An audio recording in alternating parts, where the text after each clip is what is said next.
Welcome back to Wheels and Toys and the Audi R8.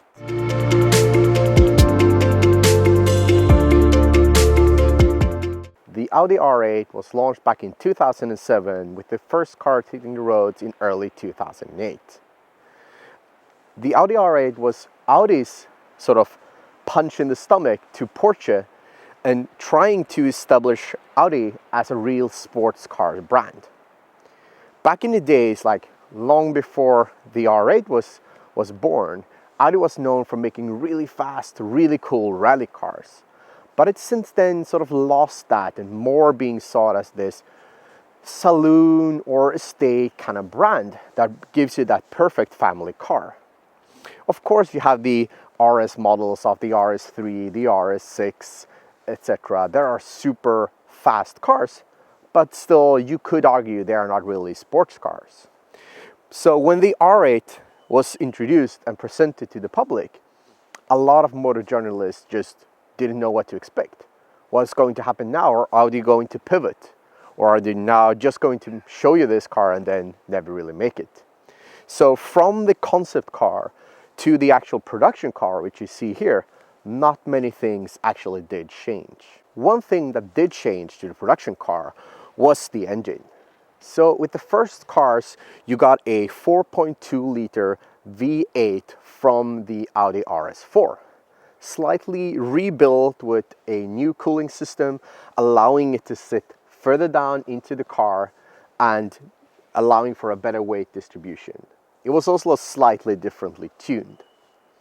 You could have it with either a 6-speed manual gearbox, as this car do have, or you could have it with a 6-speed automated manual sequential gearbox. At this point in time, we kind of know that the manual gearboxes from this era is much more sought after due to a couple of reasons. Of course, they're more durable, they break less often, but especially they're so much more fun to drive. The sequential gearboxes in these can today be rebuilt to be manual. It's a cost around $10,000 or equivalent in euros if you're over here, and of course a lot of work. But that is starting to become something people do to this car, just to the sheer fact of like there are more gear or R-tronic automatic gearboxes on these cars than there were manual back in the days, especially in Europe. If you're in the UK though, numbers kind of say that there are more manuals than there are R-tronics, so good for you.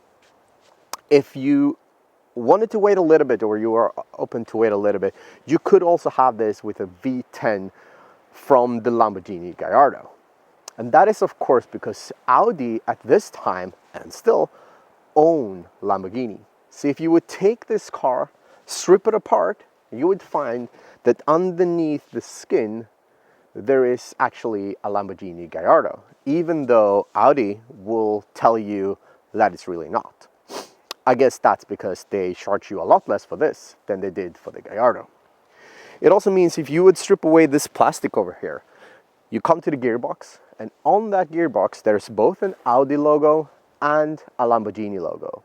So essentially, you know that really sought after Gallardo with the manual 6-speed gearbox, it's this car with, I guess, a fancier suit. But for me, the R8 became one of those cars that you actually can, should, and want to drive every single day. As you can see today, we're out here in the woods, in kind of deep snow, in the middle of the winter in Sweden, and this car just excels. And one of the reasons for that is, of course, that this car got the Audi Quattro 4-wheel drive system. But it's slightly differently tuned and set up in comparison to many other of the Audi cars at the time, and even today, of course. So this one sends power to the front or the rear axle a little bit depending on how much it needs to get traction. But it will never send more than 35% of the power to the front wheels. But it will also never send more than 85% of the power to the rear wheels. So it's always 4-wheel drive, but it slightly shifts from the front wheel to the rear wheel depending on where it needs its traction. Driving it, of course, you feel a little bit, me coming from Porsches, you feel a little bit that it's a little bit more sluggish in the steering, it's a little bit more stable at speed, especially in these kind of weather, but you can also tell that it's really a rear wheel biased car, and it's so much fun to drive. One of the things that the R8 also came with is this, what I believe are these timeless lines of this little crest that goes here on the massive clamshell hood that follows all the way through the car, all the way through this sort of side blades that were very distinguished design feature of the R8. It takes in air down here to the engine, but this one, it's fake. I don't know why Audi did that, but hey, it looks cool. You can have them either in painted sort of exterior color of the car. You don't see that very often. You could have them in carbon, which these essentially are not. You could also have them in silver. These are underneath this ugly wrap that the old owner actually put on it. They are silver. And I mean, the lines of this today, I think it actually looks better today than it did back in 2008 when we started seeing these on the road. Another thing that really made this car stand out when it was new was this LED strip in the headlights. It made it look very sort of angry, and you can distinguish a Audi R8 miles away from it if you saw it in your rear view mirrors, where usually it stayed for quite a short time. The engine in this car puts out 420 horsepower and 317 pounds-feet of torque, making it able to go from 0 to 100 kilometers per hour, or 62 if you're in the US, in 4.4 seconds. At the time, it was very much the same as the Porsche 997 4S. I wonder why. Of course, Audi wanted to take a punch at Porsche with this car, and they did so by matching almost all the numbers. But one of the things that Porsche have always gotten for the 911, that it's too much of a GT car or not that sort of exciting to look at. But I think the R8 took all of those things and just made sure it was better. It looks more exotic, it drives more exotic, it sounds more exotic. This one actually have an aftermarket exhaust. And I also think that just today, looking at it, it just looks so much more muscular and so much more hardcore than a 997 of the time. You could, however, argue that a lot of people have also made that argument over the years, is that this was a supercar of its time. Looking at the numbers, I would say it's not.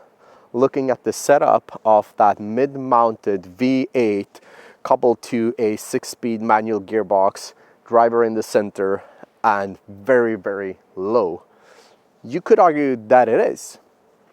But I'm not sure. Looking at it today, I would still say it's a sports car, but it's one of the best sports cars that you can buy for this kind of money. Right now, it's hard to find a good low mileage example of the R8, especially if you want the manual gearbox. This car here has 75,000 kilometers on it, so roughly maybe 50,000 miles, something like that. It's from 2008, so it's in one of the launch colors, but it still drives so well. Everything just works. Everything even feels better today than it did back in the days.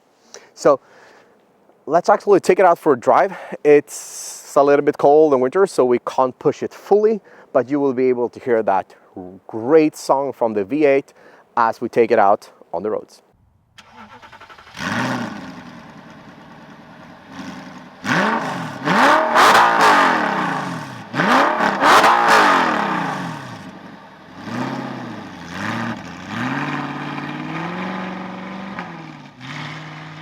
So driving the R8 is always fun. Driving this specific car with the quite noisy aftermarket exhaust makes you feel a little bit like driving a hot rod from time to time, but it also reminds you of what a fun car this is.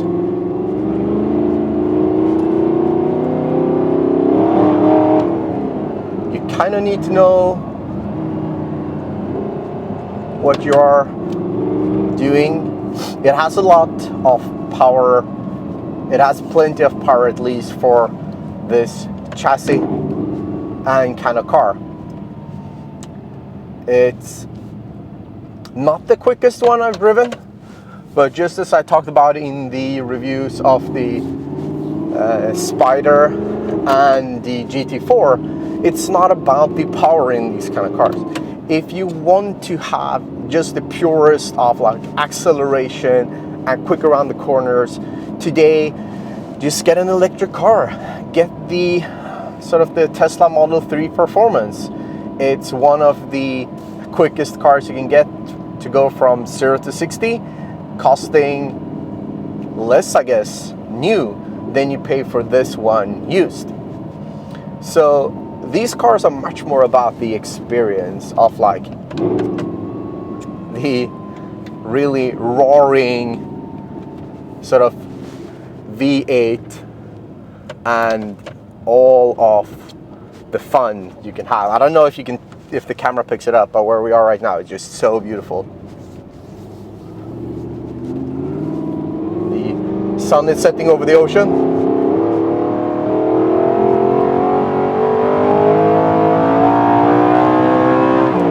And we have 8,200 RPMs from the V8.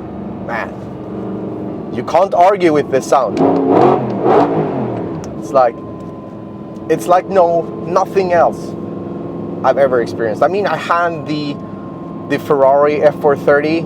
It was such an event to drive because you always felt scared. Every time you came home still alive with the car intact, you felt like, damn, it's still here, I survived. In this car, you just feel like, could I taken a longer way home? Could I gone a little bit further, maybe? It's just so fun to drive. It's also very sophisticated in a way that not many other cars, especially from this era, is.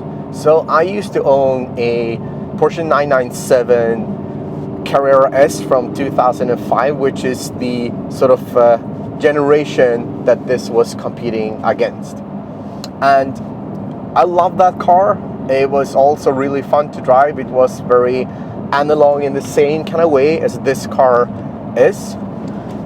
It's also the same kind of power, and it's the kind of power that you can actually use on normal roads. So right now we're doing actually a bit less than the speed limit here, just I guess because of the winter, but it's still so fun, right? So just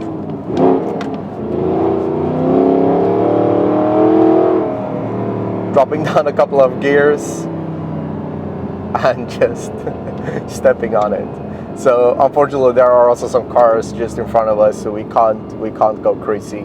But one of the things with this car is that this specific example actually came with the traditional non-adjustable shocks. They were a option that a lot of these cars actually came with, or were optioned with. That was the magnetic ride called MagRide. That made the dampers adjust all the time, but it also meant you had a button that you could press and they would stiffen up. Very much alike the Porsche PASM system. But the problem with the MagRide was that they always broke. Every single car that came with them from this age will always have some kind of failure. So today when people look at these cars, a lot of people actually want them without the MagRide. But what you do then is what's been done to this car is there are coilovers, aftermarket coilovers fitted to this car. When I bought it, I've now owned it for 3 months. The guy before me had set it up to be extremely low, extremely stiff, and I don't know, looking away with really fat rims that I did not really enjoy. So the first thing I did was replacing it with OEM wheels with Michelin PS4 tires for the summer setup, I got a second similar setup for these, which are Continental winter tires, not studded. And then I sort of adjusted the sort of the ride height and adjustment of the stiffness of the shocks. You can pick this one, so 1 to 30. I now have 19 in front and 21 in the back, and it's just so comfortable. And also that you can't do in the Porsches, you can let go and just, you don't need to do much with the steering wheel. It's so stable. Even though right now we're only doing 70 kilometers per hour, which is, I guess, around 15 miles per hour. But even in higher speeds, there's no issue. But if you decide to get one of these cars, one thing you have to do is get an aftermarket exhaust. I will shoot a video when I install the controller, which you've seen me doing all the other cars, which I have here, that allows the flaps to open and close. So if we close them right now, so if we rev it, it sounds like, as Jamie Clarkson said, like you're in church. But if you open them up, there is that pure sound that you're looking for. And if you get one of these cars with this kind of power that you just want to go out and enjoy, and it's not going to be the quickest, one of the things you really wanted to sort of, you wanted to give you that feeling of being a sports car, or for some people, a supercar. No matter what or how you see that, as long as it makes you happy, call it whatever you want. As long as you have fun and as long as you drive the car, then you can call it a go-kart. It doesn't really matter. You wouldn't buy this car to get some kind of status in the car world or out on town because it's an old sports car. But it's one of the best looking old sports car, at least in my mind. And it's one of the funnest ones. Especially if you get it with this manual gearbox. Just rolling through these gears, it's just so fun, and it doesn't have that long gearing problem that the GT4 and Spider had. Even though you can adjust that, of course, if you go to RPM Technics or someone else. But this one, from stock, it sounds great, the gearbox is properly geared, it's fun as hell to just roll through the gears, and it doesn't have those particular filter issues that we tend to try to fix in the other cars. And you can drive it in the winter, like this. Zero issues. Perfect traction. And how it behaves on track, we'll see this summer, I guess. I haven't had time to take it out on any of the tracks yet. We will try to do that, of course, even though I doubt that it will be anything even remotely close to any of the Porsches I've had. Maybe the 997 and of course the old 986 I had back in the days, but not one of the modern ones. But that's not the point. This is a really fun weekend car. It's a car you buy to go on back roads with. It's not the car you go to track to be quickest with. It's not the car you go to these kind of roads to be the quickest and just drive the hell out of it either. You just go out to have fun, like pushing it as far as you feel is suitable for the roads you're going, or just going for a long cruise. It's going to be able to handle that. And driving this car, maybe my final words of the drive even, is going to be, it is really an event being in here. It's a lot of space, even though you feel like you're really sitting on the ground. You have the engine just behind you. You can really hear it working.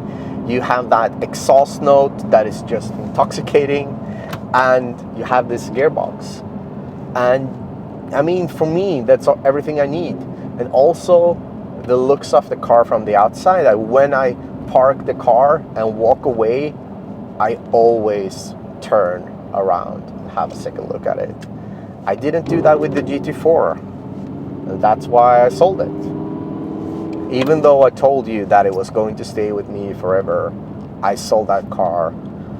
I have a replacement coming. It's not this one. But this one, I mean, I hope I'm gonna keep it for a very, very long time, because it's always been a dream. It's always been a dream, and I'm so happy I took the opportunity, or took the sort of got my ass out of the couch and bought one, because this one it's so much fun. So if you are in the market of potentially buying another car, I do recommend trying to find one of these while they are still available. If you can find one with the manual gearbox, I mean, don't doubt about it. They can take a lot of mileage.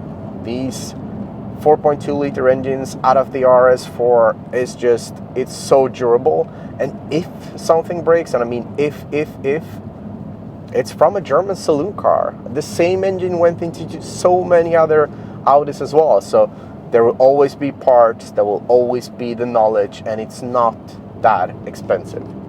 So I really recommend, like, get one if you can. So that's it, the Audi R8 V8 from 2008 with a manual gearbox. It's long been a dream for me to own this car. Ever since I saw it on Top Gear with Jeremy Clarkson behind the steering wheel, just hammering down the Top Gear straight, I always wanted one. And I always wanted one in this specific spec.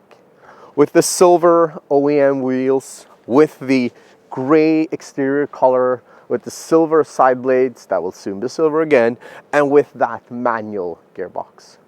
And when I found myself a couple of months back in between Porsches, I felt like, isn't it time that I actually buy that R8?